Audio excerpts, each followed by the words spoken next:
Seeing some of you all on here already. Hey, what's going on? Chris Jenkins, credentialed member of the Media Covenant, Carolina Panthers of Charlotte Vibe, a.k.a. man of the people, as you have a friend of the media, which is myself, here to get you educated, up to date, and answer any and all questions about this Carolina Panthers team as they are going to be joining me as I am live in Germany. I have made it to Munich. Well, at the end of the show, if we have time, we'll talk a little bit about my voyage and journey and getting here.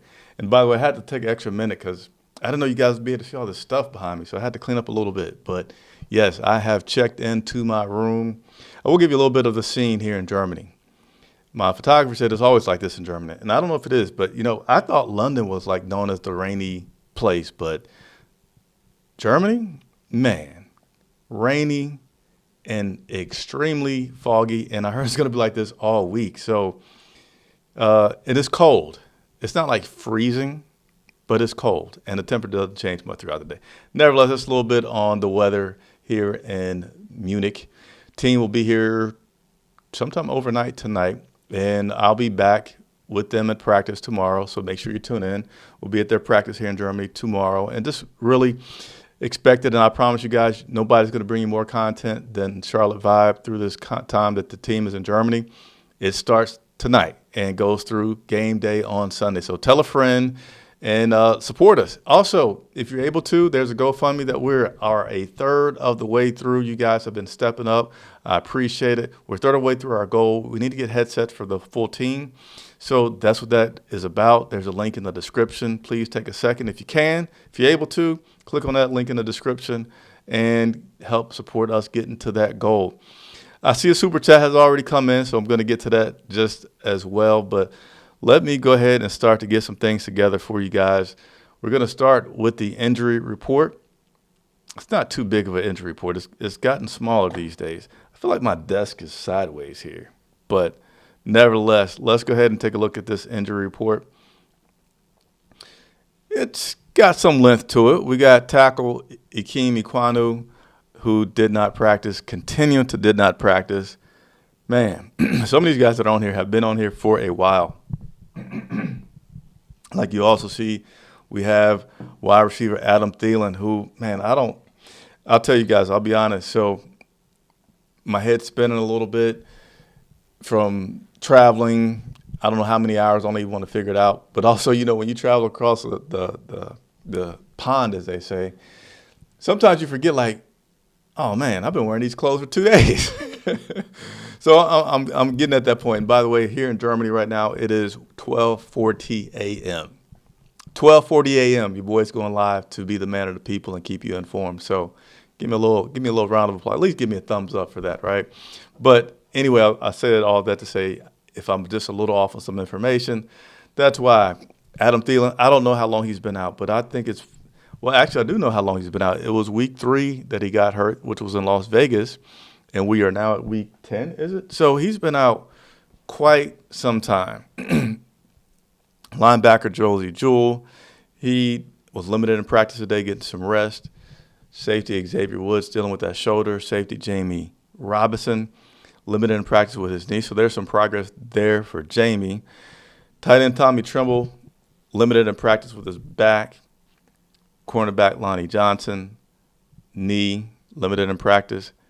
And then we had, I'm going to say not surprising because this guy's a veteran, Taylor Moton having the day off.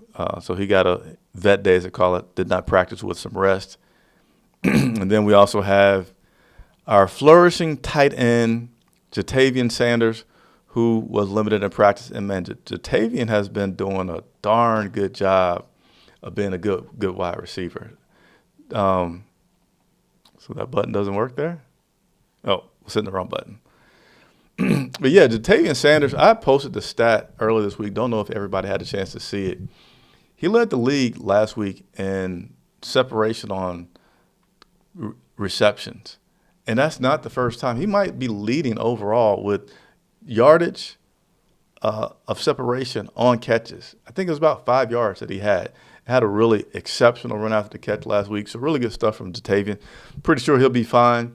Some guys to note, Jonathan Brooks continues to be a full participant in practice. He'll be making a trip to Germany over here as well. How much he'll play, yet to be determined. I think he's going to play a decent amount. But what I'm really curious to see that happens with the Brooks activation is what's going to happen with Miles Sanders. Now, I'm going to also talk about some things that Dan Morgan talked about today. But he spoke about Miles Sanders and said in terms of trade talks and did he get calls, he's going to keep that private. So this is just Chris Jenkins independently drawing conclusions. Maybe Miles was like, if you guys don't really feel like I'm a fit and maybe going in a different direction, I respect that. Let's see if I can get, if I can get out of here. Which, that kind of conversation you wouldn't want to tell the media that you had. Just my own independent thoughts on that, but wanted to pass that along. Miles Sanders, I wonder what's going to happen. Will he be active this week? Because you're not going to have Miles Sanders, Jonathan Brooks, Raheem Blackshear, and Chuba Hubbard all active. Somebody has to be playing special teams. And currently Raheem's that guy that's playing special teams. Nevertheless, Jaden Crumdy, he's also going to be active. So there's a touch on your injury report for today. So I will take some of you guys' questions because we got a lot of love coming in here tonight. A lot of love coming. Somebody said I look like I was tired. They do give good water over here where I'm staying, so I'm not being fancy. I just need any kind of water. But I'll gladly go through this report, and then I'll spend a few minutes talking about Germany so far and the experience. It has been some really cool stuff, and that is what I want to bring to you guys. So that is forthcoming. All right, let's go ahead and talk about Dan Morgan, who had a chance to speak with the media. Scratching my head because I'm trying to see if I have it loaded up. Dan was not super active. He's been active all year on the waiver wire more than anything. Like every week there's transactions. But we did make a transaction yesterday, sending Jonathan Mingo to the Dallas Cowboys and getting some draft picks. So today, not today. I'm not even going to try to say the days because I get mixed up so much because I zoomed ahead 6 hours. But recently, Dan Morgan talked about one of the big benefits that he got from that trade with Jonathan Mingo.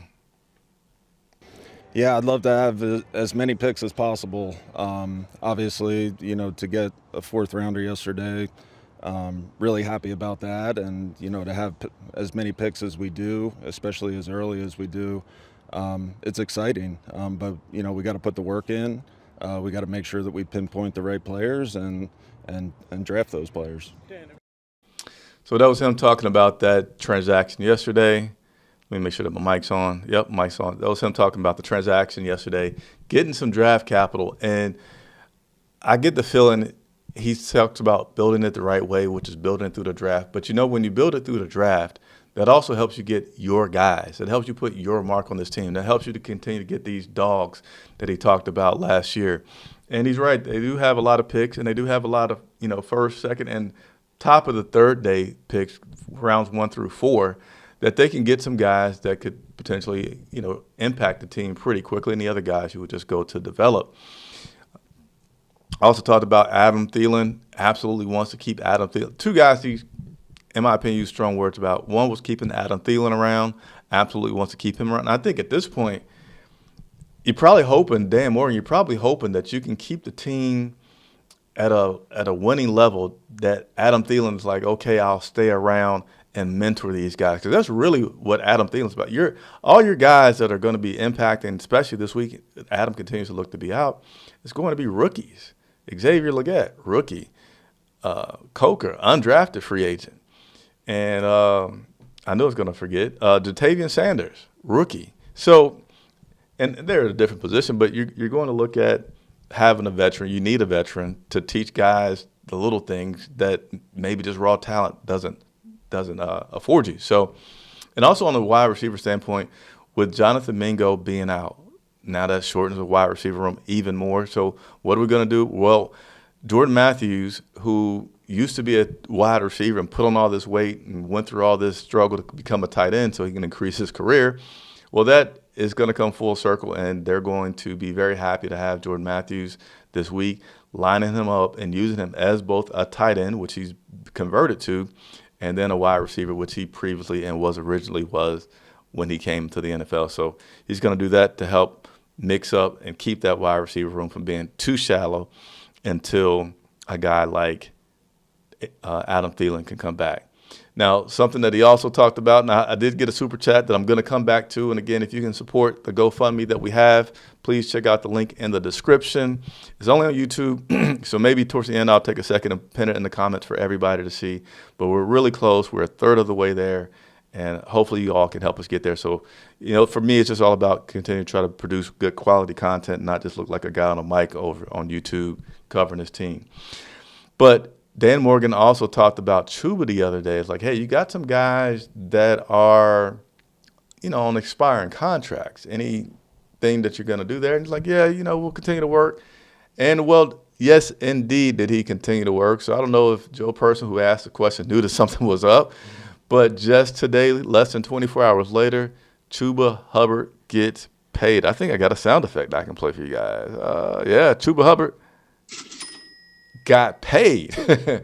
So Chuba signed this morning a 4-year, $33.2 million contract, just a little over $8 million per year. So that certainly says, okay, now we got things to think about. What's going to happen with Miles Sanders, which I already touched on there earlier in the show.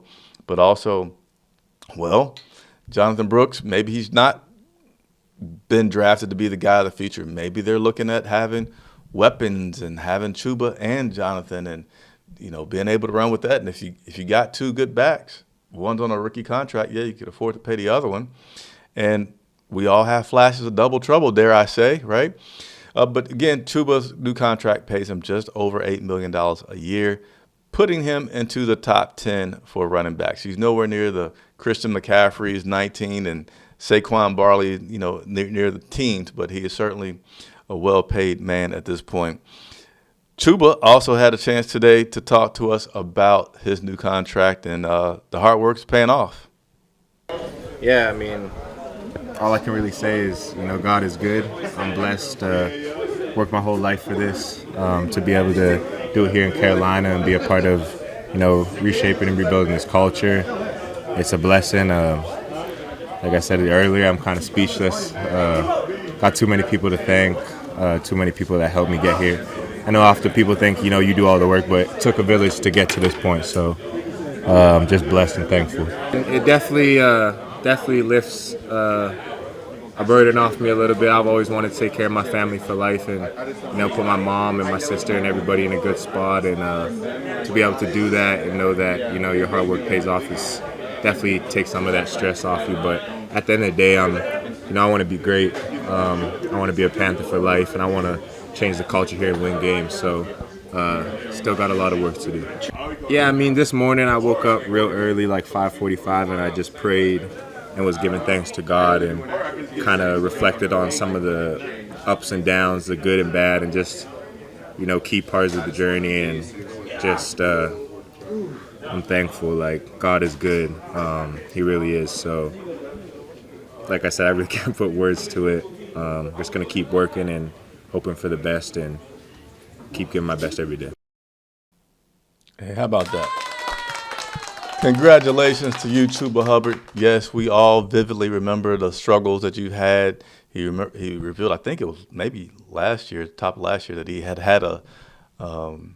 and some injuries that people didn't really know about that kind of was slowing him down. And once he got that tightened up, he was good to go. Once he got those hands tightened up, he's been even better and been an exceptional running back. So there you have it. Chuba now has his future secure. He's trying to be a Panther for life. But we had another guy who we still don't know what his future is. He made it past the trade deadline, and Bryce Young, but it just seems like, I don't know, are they holding Bryce back from being named a starter because they're trying to keep him motivated? Are they doing it because they're still trying to see if they might trade him? His future still doesn't seem too concrete. Here's Dan on Bryce's future. Yeah, I think every week, we're assessing Bryce. We're just seeing, taking it day by day, really, just seeing him grow, seeing him develop, be under coach and work with him, learn under Andy. I think we do see him growing every day. We're excited to work with him and keep working with him in the future. And, at the end of the day, we'll have those conversations once the season ends, and we'll see where we're at. At this point, do you have a Yeah, just continually improve, and it's not just Bryce; it's everybody on our roster. We're evaluating everybody every single day, not just on game day. Not only how they carry themselves, on the field, but off the field as well. So, it's just one of those things where we're evaluating everything, and at the end of the day, we'll get together at the end of the season and we'll see where we're at. I was about to start talking and be muted, but I know better.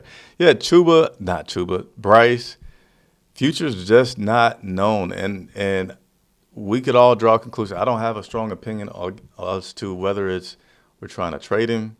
He did say that he wasn't taking any trade calls for Bryce before the deadline the other day, but then said about the future, I don't know. And then what if the team continues this unfortunately bad record that they have right now, they end up with a top 5 pick? Would you draft a quarterback? And he's like, hey, I'm just open to everything. So we'll continue to monitor, wait and see. Meanwhile, I think we all are cheering for Bryce, right? It was refreshing to see a guy that everybody, it's like you got to like Bryce. He just has a good personality, right? And it was great to see him be able to bounce back and have a great game and get a victory last week against the Saints, and hoping that he can do the same thing. Certainly seems like he has a legitimate chance, even with losing so many wide receivers, because those young guys are doing well. And I like Bryce playing. I feel like, fine, all right, I'll hold judgment off for one more game this weekend here in Germany, but if he plays well this weekend here in Germany, go ahead, give that man the keys to the car. Go ahead, let him become buddies with all the other rookies and undrafted free agents that we have. Let those guys build their chemistry. Let them build something that helps them play at an elevated level, because they do have that chemistry that is so important and that may get overlooked sometimes. Take the Jets. They were trying to get all this talent, Devontae and Aaron Rodgers and yada, yada, yada, and they're not going anywhere. So chemistry and gelling is a good thing. It is a thing that helps you, raise your level of play as a team in a team sport. So that's what I feel about that in terms of Bryce. Dave Canales spoke on why he's so non-committal on Bryce. I thought Andy did a good job when he was in there as well. And then of course, a car accident and a sprained thumb, put us in this situation. But, as Bryce gets back in there to see the progress and to see those things, gives me, confidence to give him another chance. But at the same time, I want to do what's best for the team. And that requires us taking all the information in and seeing how we operate. So, yeah, finding throws down the field, a lot of it's chemistry with the guys he's been working with, and finding completions, some really cool explosive plays that showed up in the game. Just our third down operation. I know we didn't have the best third down day that we wanted to, but I saw progress there just with the whole group, getting up and operating that way, and a lot of the other specific things, again, I won't go into those details. Those are private conversations in the QB room.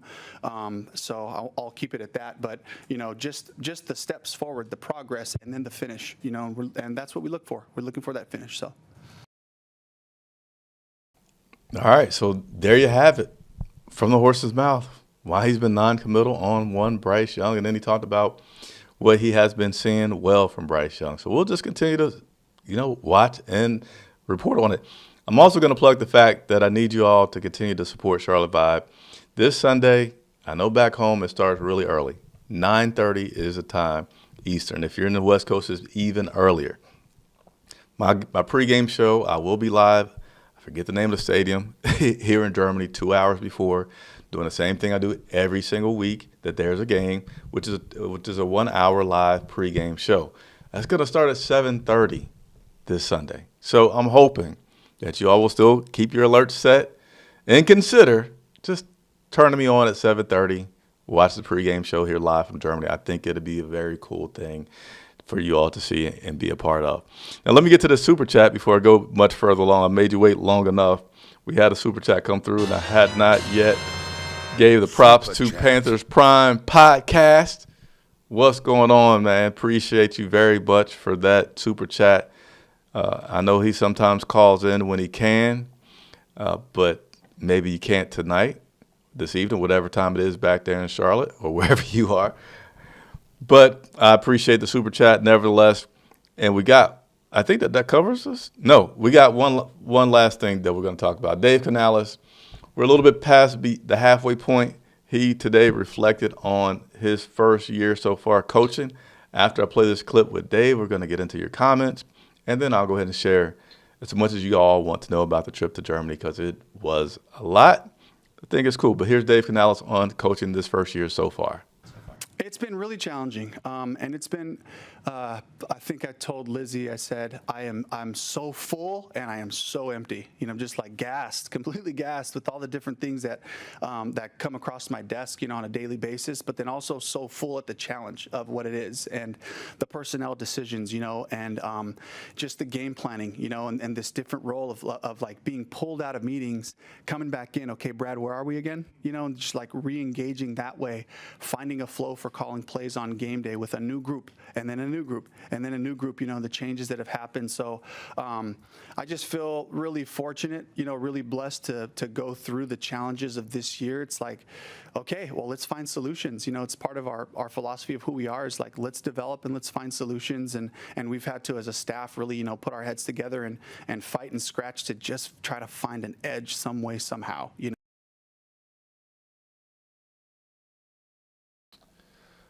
All righty. So there was our guy, Dave Canales, saying, yeah, it's been a lot. I'm excited. Then I'm overwhelmed. I'm got a new cure with new quarterback, and then he gets in an accident. I got guys that are getting hurt all over the place, having to turn over the roster, getting guys traded. Nevertheless, very cool, Dave Canales on his season so far as the first-year head coach. So with that being said, as I promised, I'm now going to go into a little bit of Q&A. We're going to have to keep it kind of short because it is now 1 a.m. in Germany, and I have a very full day tomorrow that involves going to practice, going to some special events and things that the Panthers are doing that we're going to be covering starting bright and early tomorrow morning. So your boy needs to get some rest, but I can't be man of the people if I'm not out here busting it, right? What's up, Panther Blazer? Thank you for tuning in, joining us tonight. D. Tice saying what's going on.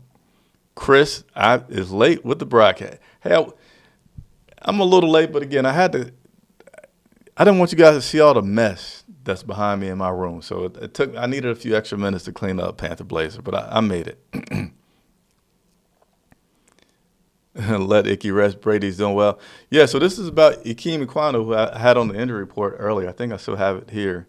Icky, that's not it. There we go. Icky has not, I would say it's been 2 weeks. Maybe this is about to be his third week. And what we've been able to do is have Brady Christensen fill in. And, I forgot who moved over to the center now. Gosh darn it. But we've made some shifts on the line, and it's been working. Bryce has been protected. So, yeah, let Icky continue to get some rest and get healthy. What's up, Tim Estes? Good to see you.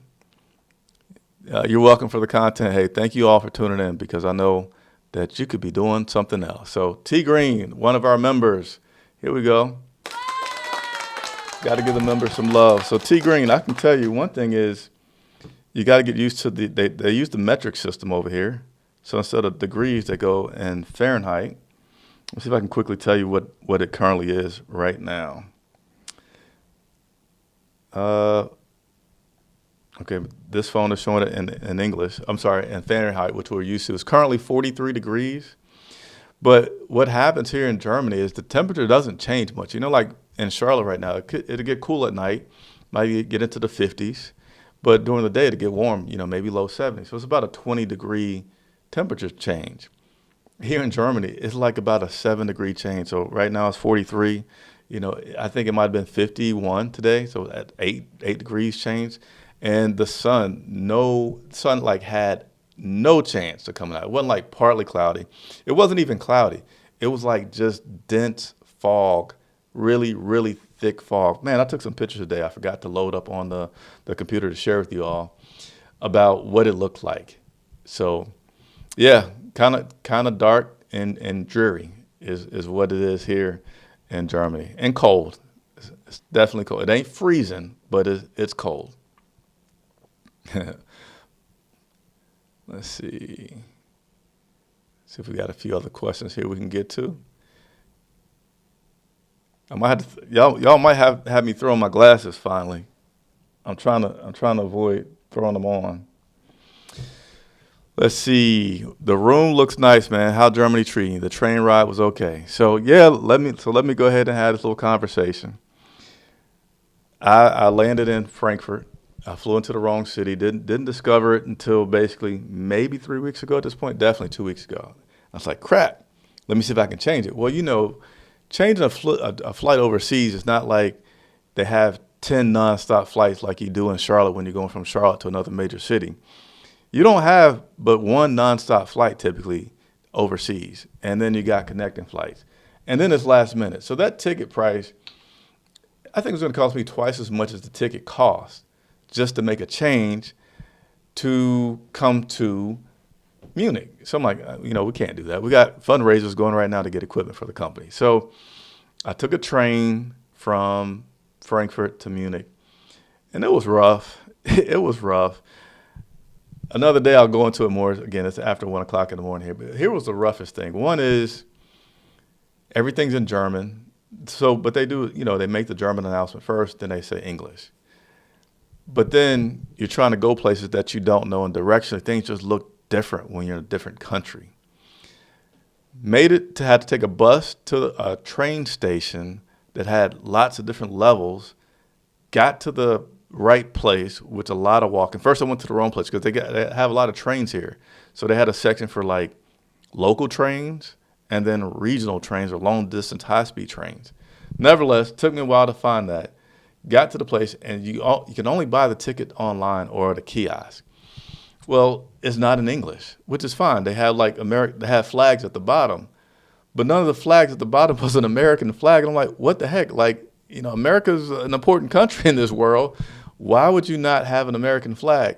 And it took me probably, honestly, guys, 20 minutes frustrating minutes in the cold and wanted to ask people for help before I finally figured out what I could do was click on the London flag or England flag because they speak English, and then it would turn into English, which I could then read, which I could then purchase the ticket. But then I still get down to the train station, and I still don't know what's going on. And you're like wanting to ask people for help, and you don't want to do the whole judge a book by its cover thing, but you're looking at people trying to do they look like they can speak English? And then, then you learn Americans are kind of lazy. We're the country that doesn't know but one language, but every other country, they know multiple languages. So pretty much everybody, fortunately, today that I spoke to could speak English. Let's see if I can show you guys a picture here. Try to get this to turn sideways. And then I'll go to the next question. If I don't get this to turn sideways, we'll move on because I need to go to bed. Here we go. So that's a picture of being in the train station, first part of my train stop. It's a 4-hour train ride, blah, blah, blah, blah. Appreciate the big walk. And I'm crashing pretty quick here, so let me just try to find one. Make sure I get to all my members. Lauren Larkin. Hey, not a member, but a great friend, previous co-host. Have fun in Germany. Munich is a lot of fun. Too bad you miss Oktoberfest by a few. I'm not a drinker, so that wouldn't have been anything for me to take part in. But thanks, Lauren. Good to talk to you. Hope you and Larkin and the new baby is doing quite well. Let me make sure I get to all my members before I jump out of here. T Green. All right, so since I got to most of everybody, I will do two more. I'll do two more. I won't count this one. I know you're on a budget, but you're going to get some true German. I don't drink. I know you had typed that before I had mentioned that, but yeah, I do not drink. So else I probably would try to get it. Yeah, Cade Mays, thanks for that, Panther. I think you helped me out a lot when I'm forgetting stuff. And I already told you guys, give me a little bit of a break. Got on the same clothes that I had on since yesterday, just realized it. Had a 6,000-mile commute to get to work today. All right, two more questions. Let's see. Oh, you guys are talking some German. Panthers have a good young core of offensive weapons. Chuba, Sanders, Leggett, Coker, looking to see what running back Brooks can do. Keep pounding. Yeah, that's true. That's true, Dennis. I agree with you, man. And, yeah, I'm going to go ahead and get out of here, guys. I am exhausted. I'm sorry. My vision's getting poor, too, so I don't want to throw on the glasses yet in front of you guys. Tomorrow, look for several live broadcasts as we cover the team at practice. They have like a camp that they're doing, like a 360 kind of thing, and other things. They have Panthers Legends. They have a pub crawl and just all kinds of stuff. So we're going to be busting our tails to be all over Munich tomorrow and through Monday, covering this Panthers team and all the things that the NFL is doing over here in Germany. So please, hopefully that earns you liking the channel at the least. Consider subscribing, become a member, tell a friend. Thank you so much. Chris Jenkins reporting live from Munich, Germany for the Carolina Panthers. Covering the Carolina Panthers for Charlotte Vibe. Good night.